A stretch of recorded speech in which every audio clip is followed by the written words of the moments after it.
Kematian Aminah dan Abdul Al-Muttalib.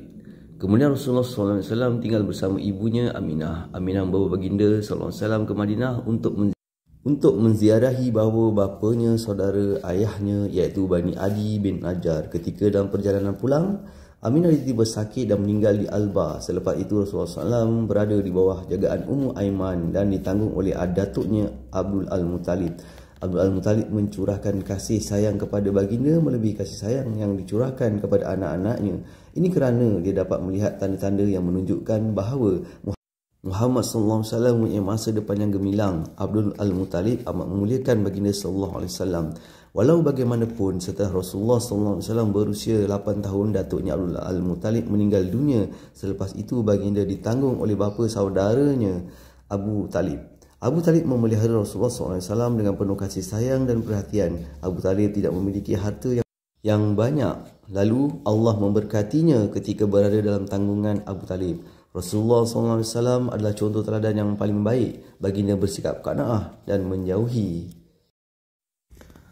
perkara sia-sia yang biasa dilakukan oleh kanak-kanak seusianya. Ini adalah sebagaimana yang diceritakan oleh pengasuhnya Ummu Aiman. Apabila tiba waktu makan, kanak-kanak yang lain akan berebut-rebut untuk mendapatkan makanan, tetapi baginda tetap tenang dan menerima apa yang diberikan oleh Allah kepadanya. Bermusafir ke Syam. Ketika berusia 12 tahun, bapa saudaranya Abu Talib ingin pergi ke Syam untuk berniaga.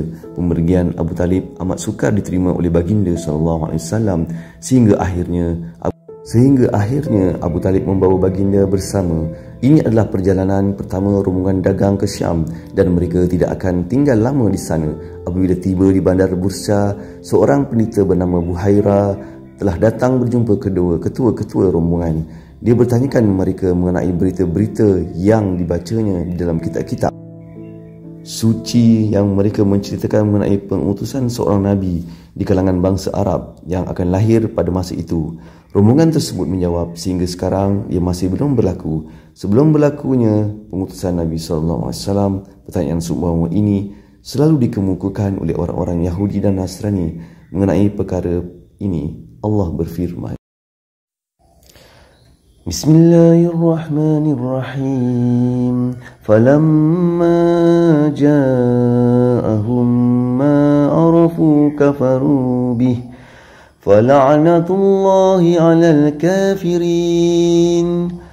Maka tatkala datang kepada mereka apa yang mereka ketahui kebenarannya, iaitu Nabi Muhammad SAW dan Al-Quran, mereka mengingkarinya. Maka iaitu dengan yang demikian laknat Allah menimpa orang-orang yang kafir ingkar itu.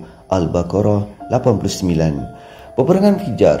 Ketika Rasulullah SAW berusia 20 tahun, peperangan Fijar meletus. Peperangan tersebut berlaku di antara kabilah Kinanah yang mendapat sokongan Quraisy dengan kabilah Qais.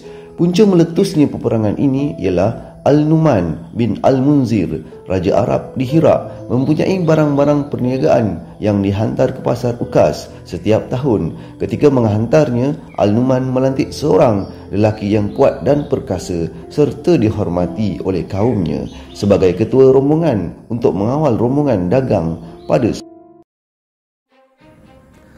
hari. Dia duduk bersama-sama Al-Barad bin Qais Al-Kanani, iaitu seorang pembunuh dan melakukan sesuatu berdasarkan nafsu serta dipulau oleh kaumnya disebabkan kejahatannya. Dan Urwah bin Utbah Al-Radhal Al-Numan berkata, siapakah yang akan melindungi harta perniagaanku ini sehingga ia sampai ke pasar Ukaz? Al-Barad menjawab, aku akan mengantarnya untuk dijual kepada kami, kepada Bani Kinanah. Al-Numan berkata, aku mahu harta perniagaan ini dijual kepada semua orang. Urwah berkata, kamu melakukan perkara yang tidak dikeji. Adakah kamu mahu harta kamu dibawa oleh anjing yang jahat? Biarkan aku membawanya untuk dijual kepada semua ketua kaum dan penduduk Kaisum, iaitu penduduk daerah Najd dan Tihamah. Al-Barad berkata, adakah kamu akan membawanya kepada kabilah Kinanah, wahai Urwah? Urwah menjawab, aku akan membawanya kepada semua orang.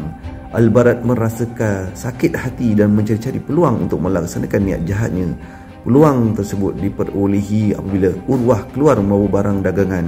Al-Barat membunuhnya secara licik. Al-Barat menghantar utusan kepada kaumnya, kabilah Kinanah, untuk memberitahu apa yang berlaku dan memberi amaran terhadap pembelaan yang akan dilakukan oleh kabilah Qais, iaitu kaum Urwah. Setelah mendapat berita pembunuhan Urwah, kabilah Qais mula berdendam dan ingin menuntut bela di atas kematian Urwah. Mereka bertemu dengan kabilah Kinanah dan Quraisy di Nakhlah. Di sana pertempuran berlaku di antara mereka ketika peperangan memuncak dan kabilah Qais begitu